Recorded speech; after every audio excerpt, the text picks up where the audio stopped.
LBReport.com is at the Long Beach cruise ship terminal where Major Market Media met passengers after a less than bon voyage on the Carnival ship Splendor. Passengers didn't come down a gangplank. They arrived on buses from San Diego, where the crippled cruise ship was towed by tugboats after a fire in its aft engine room left passengers without air conditioning, hot food, and other comforts of home. They told media outlets, including LBReport.com, what it was like.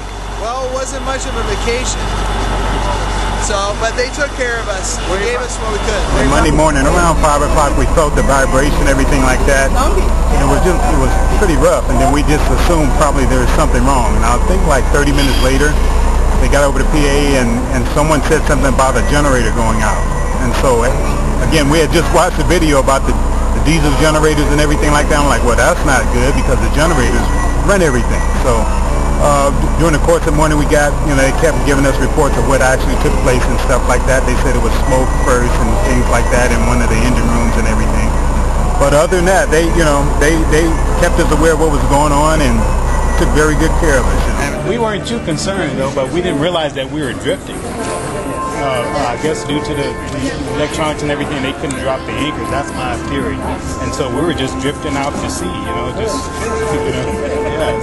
but the Navy showed up and the Coast Guard showed up, the Mexican Navy showed up. Food, conditions. Yeah, it was okay. Yeah, we had, the spam thing was a myth.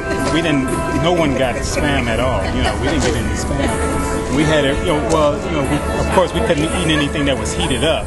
But we had lots of salads. Yeah, salads, fruits, and veggies. And the elevator's not working, so now we have to climb all these stairs. So pretty much, exercise. Instead of gaining weight, we probably lost weight. Yeah, so. Will you cruise again with Carnival? Oh yeah, no problem. No water, no power. The bathroom getting full. Other than that was good. First day, there's trouble. What was it like for the last few days being on that ship? Stinky and Sandwiches and salads, no coffee, no hot food. It was horrible. No showers, not a lot of sleep. no electricity. No electricity. We were on the inner cabin, so we were in the dark the whole time. One of the aircraft carriers was there, so. What was it like to see that carrier escort you guys? It was nice. It's an experience for the kids. I mean, they were up close, and it was nice. Oh, the first night there was no bathrooms. No bathrooms, and in the dark, when we finally did get a bathroom, we had to go to the bathroom in the dark and take showers in the dark. It was a cold shower. Yeah, cold shower. A cold shower. The crew people, they helped out as much as they can. I mean, my props to them. Very good. And the guy talking to us, he tried to keep a good humor about it all. So he cracked jokes here and there, and I don't know. They made it as pleasant, I guess, as they could. It wasn't all, I don't know. Tell me about the meals. Fruit, the first night, delicious. The first night was wonderful. I didn't get to try the pizza they all bragged about. I didn't get to try that. After that, it was fruit and sandwiches. And salad. It was cheese sandwiches. We did have a choice of what dressing we wanted. It sounds like did you think it was miserable, or did you just sort of dig in like it was a camping trip? Pretty much. Actually, we had free booze. Once they started giving out the beer, that's when everybody was a little bit more, a little bit more partying. People had their nightgowns on, what they were going to wear. People were dressed and everything. You mean evening gowns? Yeah, and their evening gowns. And in tux, they put it on, they started celebrating. And they're offering you another one. You'll go? Well, you better believe it. Do you want to go through it again? No.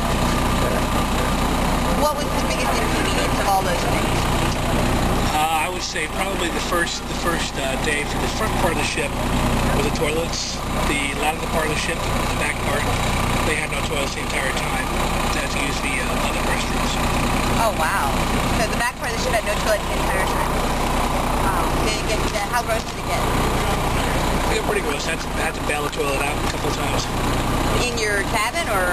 Yeah, in our cabin. Wow. What did you use to do that? Glass. And lines of crewmen going up all the stairs, and they were passing food and dishes up and down the hallway up.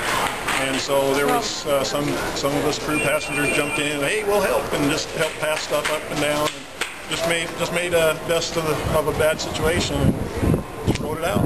So what would you tell the people who helped you out so much during this time? Oh, they were just fantastic, and we were really happy at Carnival. Said that they were going to take good care of them and financially and take care of the tips for them. And people tip extra, I'm sure, and just really appreciate all they did. They really worked their tails off. They worked 24 hours. They didn't do just their jobs that they normally did because they had to spend all this time taking things up and down the stairs, and because they'd always smile. You didn't see any of them just like, don't talk to me, I'm not happy. They all kept smiles on their faces, and they kept apologizing over and over and over. Yeah. And I mean, it wasn't their fault. It wasn't anything they could have done, but they did the best they could, and they did great. Carnival says guests will get a full refund with reimbursement for transportation costs, plus a complimentary future cruise equal to the amount paid for this voyage. From the Long Beach Cruise Ship Terminal with community correspondent Joe Mello, Bill Pearl, lbreport.com, and we're everywhere.